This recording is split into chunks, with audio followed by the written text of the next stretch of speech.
साधारण लोकंकु दर वृद्धिर आउ एक झटका लगी। घरोई रंधन गैस एलपीजी सिलिंडर पिछा 29 टंका वृद्धि पाई। गत 3 मास रे घरोई एलपीजी क्षेत्र में यह द्वितीय दर वृद्धि। यहां नहीं सांबादिक सम्मेलन बीजेडी पक्षर आसतु देखा सीधा प्रसारण। आपण माने देखिथिले जे डोमेस्टिक गैस टा सिलिंडर पिछा 29 टंका बढ़ी एवं यही 29 टंका आज नुह गोटे मास पूर्वर मध्य बढ़ी जो रेटा 60 टंका बढ़ी 7 मार्च रे डोमेस्टिक गैस टा एवं दीटा मिसी वर्तमान 968 टंका सिलिंडर पिछा है घरोई सिलिंडर बा डोमेस्टिक सिलिंडर। आज्ञा आज जदि आम परिस्थिति को देखा ओडिशा पर्यायक्रमे diesel petrol rate commercial cylinder rate छोटू गैस रेट एवं वर्तमान डोमेस्टिक सिलिंडर रेट पर्यायक्रमे 5 ରୁ 7 थर लेखाएं बढ़ी सारा gas rate.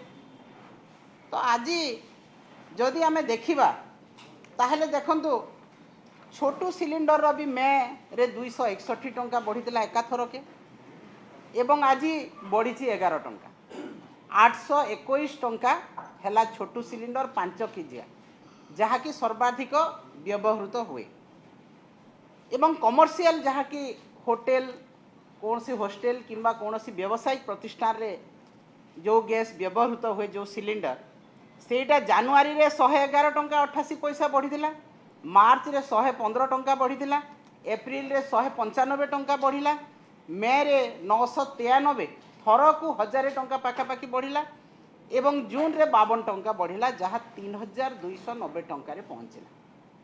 Petrol diesel rate आपण देखंतो 7 टंका पाखापाखि हाइट है 8 टंका पाखापाखि हाइट है पेट्रोल रेट है 104 टंका डीजेल रेट है 100 टंका।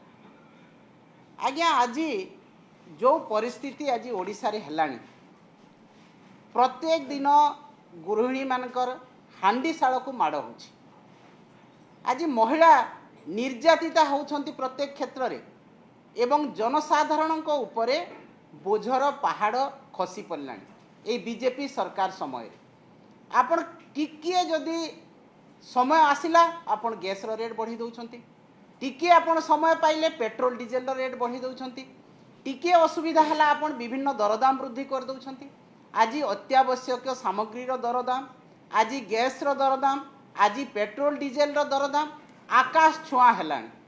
तो आपण ओडिशार जनसाधारण को सीधा सड़क भाव में पॉकेट मार करुछन पॉकेट हाथ पसैले पॉकेट को आज लोक हंतसंत हेलेनी।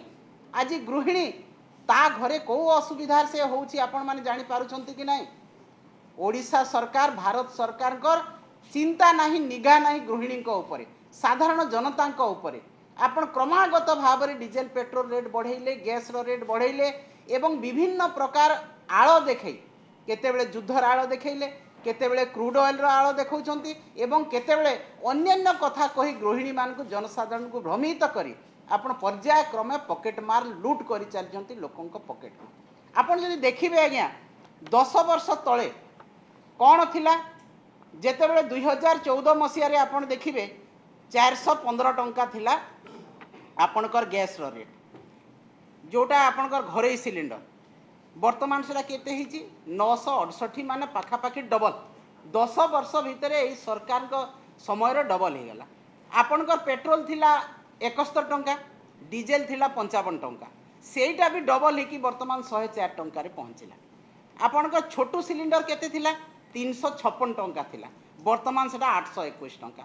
तो पेट्रोल डीजेल देखा घरोई सिलिंडर देखा कमर्शियल सिलिंडर देखा छोटू सिलिंडर देखा सबूर दाम पाखापाखि डबल हो सारा। तो सरकार डबल इंजिन रो सरकार डबल धोखा एवं डबल पॉकेट मार यहीटा हूँ सरकार नियम।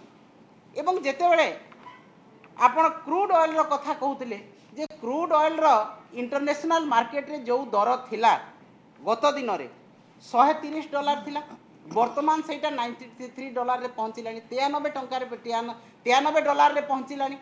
ଆପଣ $93 ପହଞ୍ଚିଲେ ଯେଉଁ ରେଟ୍ ରଖିବେ, ଆପଣ $130 ଥିଲା ସେଇ ରେଟ୍ ରଖିବେ। ଯେତେବେଳେ କ୍ରୁଡ୍ ଅଏଲ୍ର ଇଣ୍ଟରନ୍ୟାସନାଲ୍ ମାର୍କେଟ ରେଟ୍ କମ୍ ହେଉଛି ରେଟ୍, ସେହି ସମୟରେ ପେଟ୍ରୋଲ ଡିଜେଲର ରେଟ୍ ସେଇଭଳିଆ କମ୍ ହେବା କଥା। କିନ୍ତୁ ଆପଣ କ'ଣ ପାଇଁ କମ୍ କରୁନାହାନ୍ତି? କ'ଣ ଲୋକଙ୍କୁ ଆପଣ ଭ୍ରମିତ କରିବା ପାଇଁ ଚାହୁଁଛନ୍ତି? ଆପଣଙ୍କର ସରକାରର ଯିଏ ଦଳର ଯିଏ ସଭାପତି ଥିଲେ ବିଗତ ଦିନରେ କ'ଣ କହିଥିଲେ ଯେ ମୁଖ୍ୟମନ୍ତ୍ରୀ ଯଦି ଗୋଟିଏ ଚିଠି ଲେଖିବେ କେନ୍ଦ୍ରକୁ ଆଉ ଭାଟ୍ ଯଦି ବାହାର କରି ଦିଆଯିବ ପେଟ୍ରୋଲ ଡିଜେଲରୁ ଆଉ ଜିଏସଟିରେ ଅନ୍ତର୍ଭୁକ୍ତ କରି ଦିଆଯିବ ତାହେଲେ ରେଟ୍ ଅଧା ହେଇଯିବ। ଆପଣ 2 ବର୍ଷ ଶାସନକୁ ଆସିଲେଣି, ଆପଣ ସେଇ ଫର୍ମୁଲା କାହିଁ ୟୁଜ୍ କରୁନାହାନ୍ତି? ଆପଣଙ୍କ ମୁଖ୍ୟମନ୍ତ୍ରୀ କାହିଁ ଲେଖୁନାହାନ୍ତି ଚିଠି କେନ୍ଦ୍ରକୁ ଯେ ଆମେ ଜିଏସଟିରେ ଅନ୍ତର୍ଭୁକ୍ତ କରାଯାଉ, ଆମେ ଭେଟ୍ ବାହାର କରିଦେଉଛୁ, ଆମର ଡିଜେଲ ପେଟ୍ରୋଲ 50 ଟଙ୍କା ହେଇଯାଉ କିମ୍ବା ଦର କମ୍ ହେଇଯାଉ। ତ ଆପଣ ଅନ୍ୟକୁ ଯେତେବେଳେ ବିରୋଧୀ ଦଳରେ ଥିଲେ ପରାମର୍ଶ ଦେବେ ଏବଂ ଯେତେବେଳେ ଶାସନକୁ ଆସିଲା ପରେ ସେସବୁ ଭୁଲିଗଲେ। ଆପଣ ଉଜ୍ଜ୍ୱଳା କଥା କହୁଥିଲେ, ମହିଳାମାନଙ୍କୁ ଯେତେବେଳେ ଉଜ୍ଜ୍ୱଳା ଦେଲେ ସେଇ ସମୟରେ କ'ଣ କହିଲେ ଯେ ଆଖିରୁ ଆଉ ଲୁହ ବାହାରିବ ନାହିଁ। ଯେଉଁ ଧୂଆଁରେ ମହିଳାମାନଙ୍କ ଗୃହିଣୀମାନଙ୍କର ଧୂଆଁ ବାହାରୁଛି ସେଥିରେ ଆଖିରୁ ପାଣି ବାହାରୁଛି, ଆଖି ଖରାପ ହେଉଛି। ଆଉ ଉଜ୍ଜ୍ୱଳା ଆସିଲେ ସେସବୁ ବନ୍ଦ ହେଇଯିବ।